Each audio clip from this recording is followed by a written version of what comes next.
Bonjour humains. Aujourd'hui, on va vous expliquer pourquoi lire des comics, c'est politique.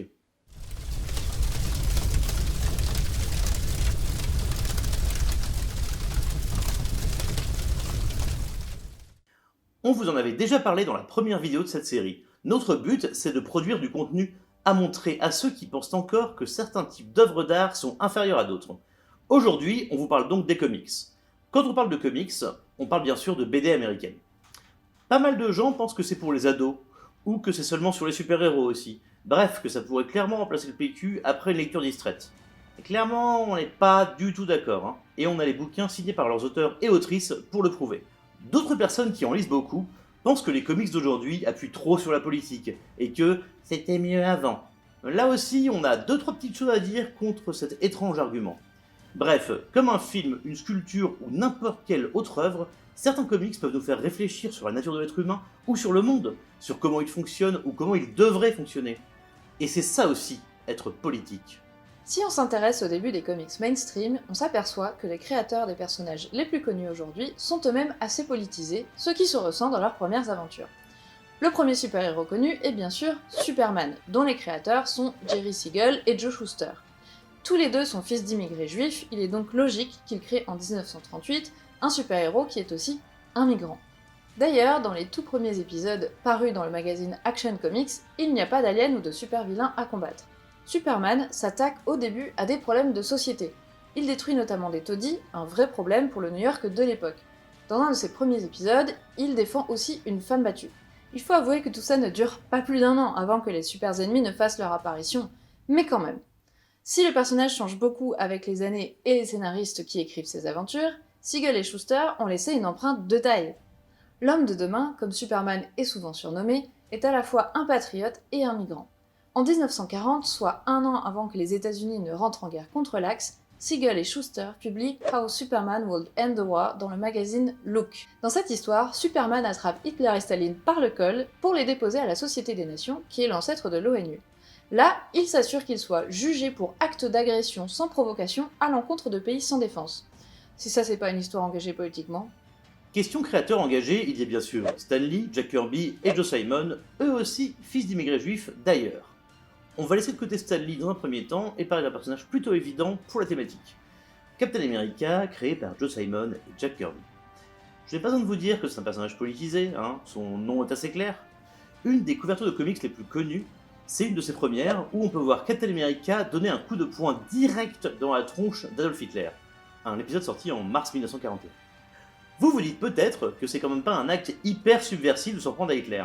Mais à l'époque, aux États-Unis, il faut savoir qu'ils n'avaient pas forcément la même image. Même si le gouvernement préparait déjà une éventuelle entrée en guerre, au cas où, la Seconde Guerre mondiale était encore vue par le grand public comme un problème qui concernait l'Europe uniquement. Mais il y avait aussi pas mal de sympathisants au nazisme. À cette époque, il y a quand même eu un rassemblement de plus de 20 000 personnes à New York au Madison Square Garden qui étaient des admirateurs des idées d'Hitler. D'ailleurs, les comics ont participé à l'effort de guerre lorsque les États-Unis sont finalement entrés dans le conflit.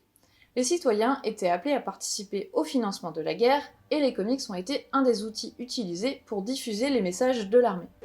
Plusieurs couvertures de Batman et Superman, par exemple, encourageaient explicitement les citoyens américains à acheter les fameux War Bonds. Les histoires ont évolué pour être beaucoup plus manichéennes. Captain America était évidemment le héros parfait pour ça. Son histoire de petit gars maigrelet qui finit par frapper des dictateurs parle évidemment à beaucoup de soldats. Dans ces histoires, on le voit de plus en plus travailler avec des soldats qui sont carrément mis en valeur, parfois autant que le héros. Vu le succès énorme, le gouvernement américain a même créé ses propres comics, qui étaient destinés majoritairement aux soldats déployés. Le but était d'encourager le patriotisme auprès de la population américaine, de l'éduquer aussi, mais surtout d'encourager les combattants, de leur expliquer l'importance de tâches qui pouvaient sembler ingrates, comme travailler dans l'industrie pétrolière. Oui, il y a eu un comics spécifiquement là-dessus. C'était de la propagande, quoi. Et ça marchait, la vente de comics a triplé entre 1941 et 1945. Bon, et il n'y avait pas que les soldats. C'est aussi à ce moment-là que Wonder Woman a été créée en 1941. L'histoire de sa création montre à quel point tous ces personnages sont politiques. La plus connue des super-héroïnes a été créée par William Moulton Marston, un psychologue qui a participé à la création du détecteur de mensonges. C'est évidemment de là que vient le lasso de vérité de Wonder Woman. Il avait une vie amoureuse très inhabituelle pour l'époque, puisqu'il vivait avec son épouse, Elizabeth Holloway Marston et avec Olive Byrne, avec qui il vivait une relation polyamoureuse. D'ailleurs, après la mort de Marston, elles continueront à vivre en couple. Ces deux femmes, très éduquées, ont une énorme influence sur la pensée de Marston et sont clairement les modèles de Wonder Woman. Elles étaient féministes.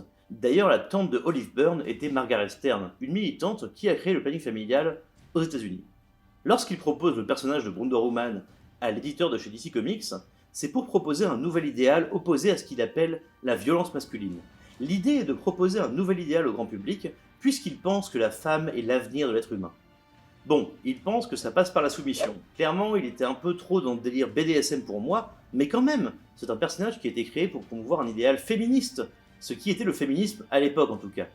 Malheureusement, ça n'a pas duré, puisqu'au décès de Marston en 1947, Wonder Woman devient, sous la plume d'autres scénaristes, un personnage bien lisse, qui joue à la mannequin ou à la babysitter, comme toute femme qui se respecte à l'époque.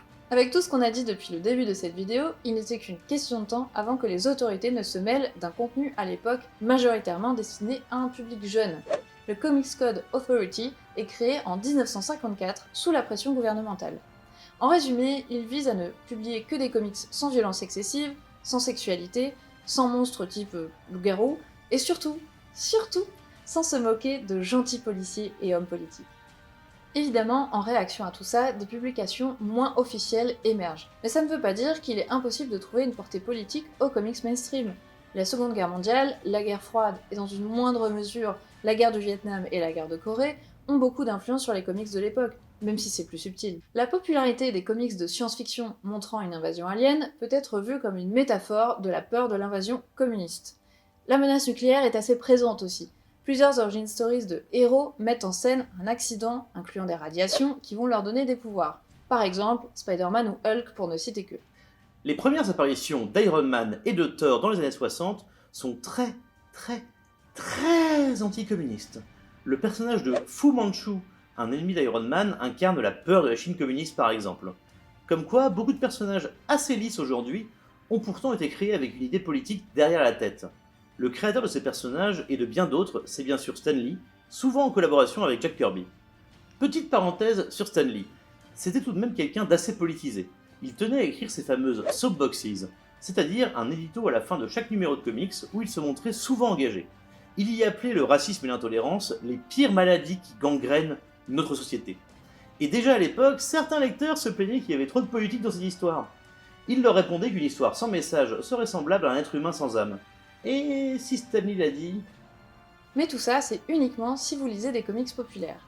Si vous voulez des histoires subversives, c'est vers les comics underground qu'il faudra vous tourner.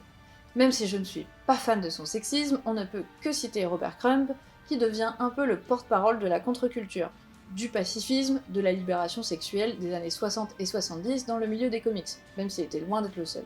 Heureusement, on retrouve aussi des artistes comme Art Spiegelman, auteur de Maus, qui retrace l'expérience de son père déporté dans un camp de concentration, ou encore Trina Robbins, une des créatrices de Women's Comics et prêtresse féministe du domaine des comics. Et on pourrait aussi beaucoup élargir le sujet en parlant des comics anglais. La maison d'édition 2000 AD n'est pas très connue du grand public, mais vous connaissez forcément une de ses grandes stars, Judge Dredd. Bon, pas besoin de vous expliquer trop longuement pourquoi ce personnage a, entre autres, été créé pour critiquer les états policiers, c'est assez évident. Clairement, 2000 AD et le sujet des comics underground mériteraient une vidéo à eux tout seuls, mais on n'est pas des spécialistes. Alors on va vous mettre un lien en description de cette vidéo vers les podcasts de First Print qui en parlent bien mieux que nous. Il y a beaucoup d'autres exemples au fur et à mesure des années, le but n'est pas de tous vous les citer. Ce qui est important à retenir, c'est que comme on le voyait avec l'exemple de Wonder Woman, un personnage peut représenter une idée à un moment de sa publication, et en représenter une autre très différente sous la plume d'un autre créateur, ou même à une autre époque.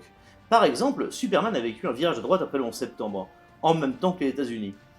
Parce que les comics, comme toute œuvre d'art, sont le miroir de la société. On peut analyser les questionnements de la société en étudiant les tendances dans les grandes histoires des comics. Et oui.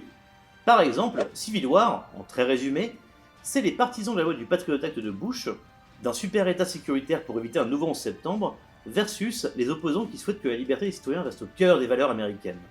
L'histoire récente du Captain America, qui était en fait un agent dormant de Hydra, renvoie au fait qu'on a bien l'impression que le fascisme a pris possession de l'Amérique de Trump. Le principe même des X-Men est clairement une métaphore de la difficulté qu'ont encore les minorités à avoir les mêmes droits que les blancs hétéros valides privilégiés. Selon les époques, là où les minorités représentées n'ont pas forcément été les mêmes. Au début, c'était plus les personnes racisées. D'ailleurs, l'opposition de point de vue entre Charles Xavier et Magneto rappelle celle entre Martin Luther King et Malcolm X. Ensuite, ça a pu être les personnes homosexuelles et queer en général, les personnes séropositives, ou encore les personnes transgenres plus récemment. Ce qui a longtemps été une métaphore peut heureusement s'exprimer au grand jour. Aujourd'hui, il n'y a plus que les mutants. Grâce à l'arrivée de scénaristes et de dessinateurs issus de minorités et engagés, on peut retrouver parmi les nouveaux personnages les plus populaires Miss Marvel, un personnage musulman créé par J. Willow Wilson, musulmane elle aussi. On peut trouver une histoire d'amour entre deux héroïnes au cœur de la série The World of Wakanda, scénarisée par Roxane Gay, une femme noire connue pour son engagement pour le féminisme, et plein d'autres. Bref, les comics ont toujours été politiques, et c'est une bonne chose, parce que l'art a toujours servi à faire avancer la société. Comme toute œuvre, chaque comics est le miroir de son époque. Il porte le message de ses créateurs, et même de l'identité de sa maison d'édition.